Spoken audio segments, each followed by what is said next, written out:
বাংলাদেশ চলচ্চিত্র জগতে রায়হান রাফির মতন একজন ডিরেক্টর আছেন এবং যিনি শিওর শর্ট কাজ দর্শকদের উপহার দেন। মানে এত ভালোভাবে প্রত্যেকটা প্রজেক্ট নির্মাণ করেন। রায়হান রাফির সিনেমা মানে বক্স অফিসে সাফল্যতা পাক, মিডিয়াম চলুক, ব্লকবাস্টার হোক, সাফল্যতা না পাক, দিনের শেষে গিয়ে সেই সিনেমাটা নিয়ে আলোচনা হয়, ডিরেক্টরকে নিয়ে আলোচনা হয়। এমন একজন ডিরেক্টরই কিন্তু রায়হান রাফি। এই যে তাণ্ডব তৈরি করছেন না, আপনারা কিন্তু ভাববেন না যে এই তাণ্ডব মাতাতে নাও আসতে পারে, একদমই নয়। এই তাণ্ডব আলাদা লেভেলের গিয়ে কিছু হবে, কেননা রায়হান রাফি ভাইয়া এটা নিজে জানেন। তিনি তুফানের মতন একটা ছবি ডেলিভার করে দিয়েছেন, তুফানের পরে বরবাদের মতন একটা ছবি ইন্ডাস্ট্রি থেকে বেরিয়ে গেছে, এরপরে তিনি তাণ্ডব নিয়ে আসছেন। তো আমরা এই ভিডিওটার শুরুতে একটু রায়হান রাফি ভাইয়াকে নিয়ে কথা বললাম ঠিকই, তবে মূল বিষয়টা হচ্ছে এই যে মার্কেটে একজন কম্পিটিটর এলেন, ডিরেক্টর মেহেদী হাসান হৃদয়। আমরা এখন তাকে অবশ্যই রাফি ভাইয়ার কম্পিটিটর বলতে পারি এই কারণেই, কেননা দুজনকে বলবে, এ বলবে আমায় দেখ, ও বলবে আমায় দেখ, কেননা চ্যালেঞ্জ নিয়ে ছবি তৈরি করবেন দুজনেই। এখন ব্যাপারটা হচ্ছে, আমরা তো জানি ডিরেক্টর মেহেদী হাসান হৃদয় তিনি তো নাট্য পরিচালক ছিলেন। এখন দর্শকের মেহেদী হাসান হৃদয় ভাইয়ার কাছ থেকে চাওয়া কি জানো? জানলে অবাক হয়ে যাবে।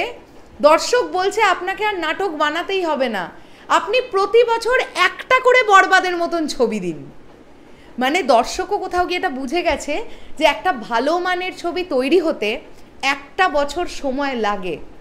এখানেও আমি রাফি ভাইয়ার একটা প্রসঙ্গ টানবো, তোমাদের নিশ্চয়ই মনে আছে তুফান তৈরির আগে পুরো একটা বছর রাফি ভাইয়া তুফান নিয়েই ভেবেছিলেন, তারপরে কিন্তু একটা তুফানের মতন প্রজেক্ট ডেলিভার করতে পেরেছেন। তো দর্শক এটা বলছেন যে প্রত্যেক বছর একটা করে কাজ আনুন, এটা দর্শকের চাওয়া যে সেই কাজটা মেগাস্টার শাকিব খানের সঙ্গেই হবে, আপনাকে আর নাটক নির্মাণ করতে হবে না।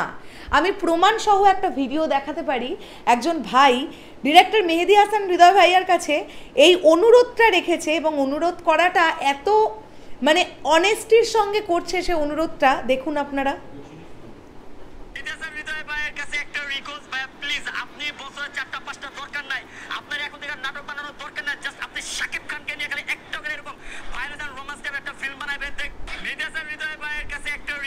বুঝতে পারলেন? এই ভাইকে আমরা ব্যক্তিগতভাবে চিনি, খুব ভালো লাগে। এই ভাইয়ের সঙ্গে আমার দু একবার কথা হয়েছে। এখন কথাটা হচ্ছে এই যে ওপেনলি বলছেন যে মেহেদী হাসান হৃদয় আপনার বছরে 4-5টা সিনেমা বানানোর দরকার নেই, আপনাকে নাটকও তৈরি করতে হবে না, আপনি বছরে একটা করে রোম্যান্স অ্যান্ড ভায়োলেন্স প্যাটার্নের একটা করে ছবি আনুন এবং সেটা মেগাস্টার শাকিব খানের সঙ্গে হোক। তার মানে কোথাও গিয়ে দর্শক এতটাই বরবাদকে এনজয় করতে পেরেছে যে ডিরেক্টর মেহেদী হাসান হৃদয়ের কাছ থেকে তারা action violence, romantic action violence জনরার ছবি চাইছে, তাই না? এখন এটাই দেখবার যে এর পরবর্তী প্রজেক্ট যেটাই আসবে হৃদয় ভাইয়ার, সেটা বরবাদকে ছাপিয়ে যেতে পারে কিনা। রিসেন্টলি একটি ইন্টারভিউতে হৃদয় ভাইয়া বলেছেন যে আমার পরের কাজ আমি চেষ্টা করব বরবাদকেও ছাড়িয়ে যাওয়ার। দেখার ব্যাপার এটাই যে সেই প্রজেক্টটা তাহলে কি হয়।